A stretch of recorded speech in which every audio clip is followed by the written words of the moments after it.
کا مطلب ہے کہ شہباز شریف صاحب وہ کہہ رہے ہیں کہ مریم کی گفتگو غیر سنجیدہ تھی، تو پھر وہ اس کا نوٹس لینا چاہیے نا، اس کا نوٹس لینا چاہیے۔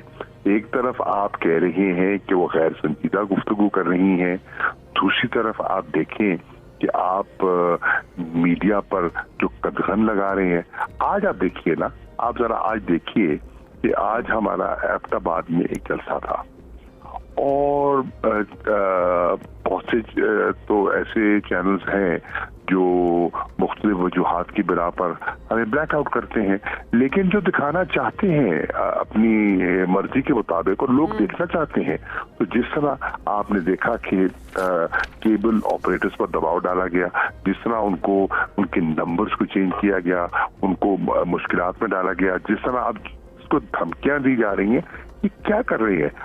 کل تک تو چند ہفتے پہلے تو یہ آزادی صحافت کا علم اٹھائے ہوئے تھے، اور شاہ صاحب اس پر بھی آج پرائم منسٹر سے سوال ہوا تو انہوں نے کہا کہ بالکل ایسا نہیں ہوا، ان کے علم میں یہ نہیں تھا، اس سب چیز اس سارے جو اس کو واپس لے لیا گیا ہے، وہ کبھی بھی آزادی صحافت پر جو قدغن نہیں لگانا چاہتے، وہ چاہتے ہیں کہ صحافیوں کو آزادی ملے۔ تو اس بارے میں بھی سوال ہوا تو انہوں نے کہا کہ ایسا کچھ نہیں تھا، ان کے علم میں نہیں تھا، سب کچھ واپس لے لیا انہوں نے۔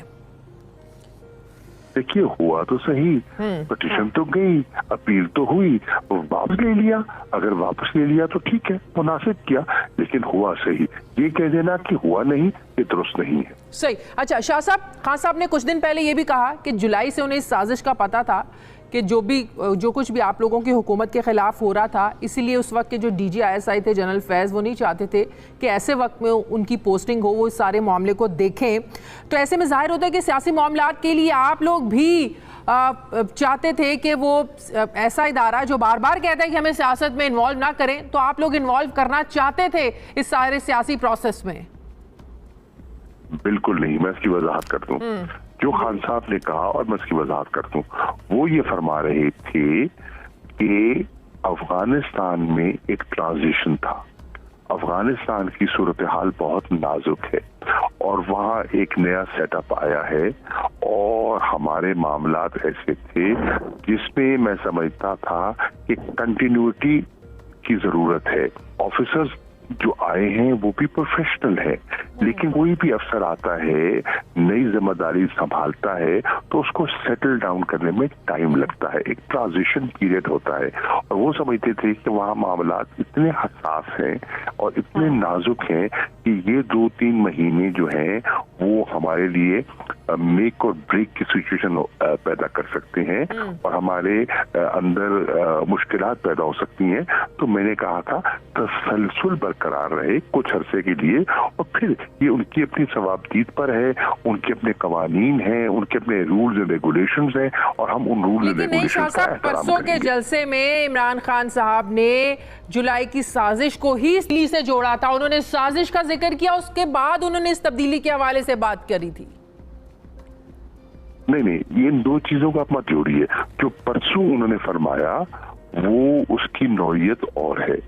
وہ انہوں نے کہا کہ یہ جو وہ مراسلے سے بات کی کہ مراسلہ جو ہے وہ سازش تھی، اور پھر سازش کے بعد مداخلت تھی، تو وہ انہوں نے اس پیریڈ کو ڈیفائن کیا کہ یہ جو ساری کاروائی ہے یہ 7 مارچ سے شروع نہیں ہوئی، اس کا سیاق و سباق بھی ہے اور اس کا ایک بیک گراؤنڈ بھی ہے، اور سارے پس منظر کو آپ دیکھیں جس طرح رابطوں کا سلسلہ ہوا اور چیزیں شروع ہوئی، تو اس کے بعد یہ مطلب بڑھتے بڑھتے فائنل اس کا جو ہے جو اپنا ڈراپ سین ہے وہ۔ لیکن شاہ صاحب اگر جولائی سے سازش کا پتہ تھا تو کیا آپ لوگوں نے اس کو سنجیدہ نہیں لیا اس طرح سے، یا آپ لوگوں کو اس چیز کا ادراک نہیں تھا کہ صورتحال اس حد تک خراب ہو سکتی ہے؟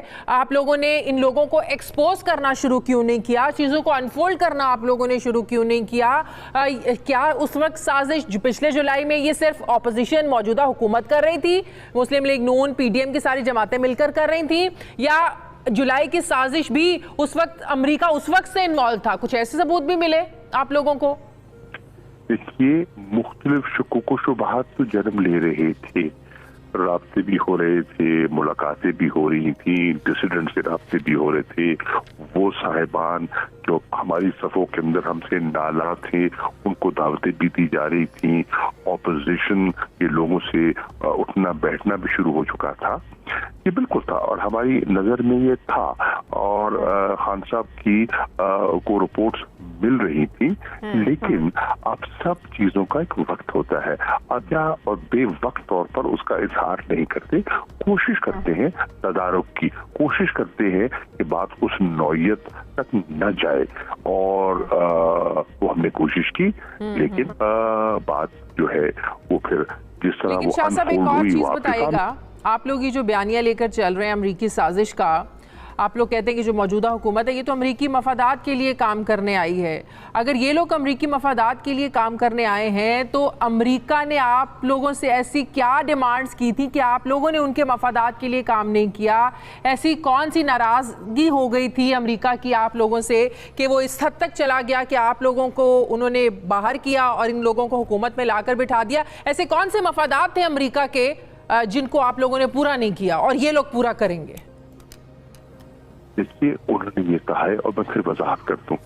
انہوں نے یہ کہا ہے، عمران خان صاحب نے یہ کہا ہے کیونکہ ہم نے پاکستان کے مفادات کو ترجیح دی، ہم نے ایک انڈیپینڈنٹ فارن پالیسی کو ترجیح دی جو کچھ لوگوں کو ناگوار گزری. کیونکہ ایک ماضی کی تاریخ ہے اور وہ عادی تھے کہ وہ جو فون اٹھاتے تھے وہ حکم ہم بجا لے آتے تھے اور ہم تعمیل کر دیتے تھے. پہلی مرتبہ ان کو ایک ایسی حکومت کا سامنا کرنا پڑا جو برملا کہہ رہی تھی جو آپ کر رہے ہیں ہم اس پہ اتفاق نہیں کرتے. ہم سمجھتے ہیں کہ افغانستان میں ملٹری سولوشن نہیں ہے، اس کا پولیٹیکل سولوشن ہے. اور آہستہ آہستہ کنورجنس ہوئی. ہم سمجھتے ہیں کہ جو یوکرین کی لڑائی ہے اس میں پاکستان کو ملوث نہیں ہونا